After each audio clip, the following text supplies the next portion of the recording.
क्या आपने कभी बिना वजह कानों में घूं घूं या हमिंग जैसी आवाज सुनी है?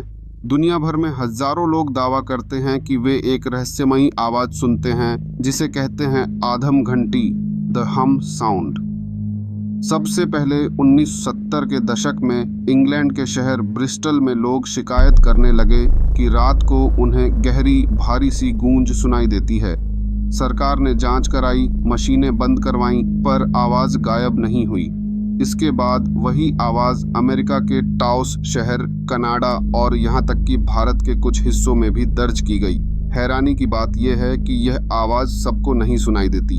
100 में से सिर्फ 2-3 लोग ही इसे महसूस कर पाते हैं। कुछ वैज्ञानिक कहते हैं कि यह इंडस्ट्रियल मशीनों की वाइब्रेशन हो सकती है, कुछ इसे धरती की गहराई से निकलती प्राकृतिक तरंगे मानते हैं, लेकिन कोई भी पुख्ता सबूत नहीं मिल पाया।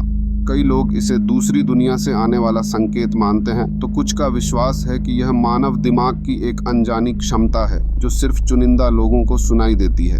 आज तक यह रहस्य पूरी तरह सुलझ नहीं पाया। तो सवाल ये है, अगर कभी आपको भी रात के सन्नाटे में हमिंग जैसी आवाज सुनाई दे, तो क्या वह आपके दिमाग का खेल है या सचमुच किसी अदृश्य शक्ति का संदेश?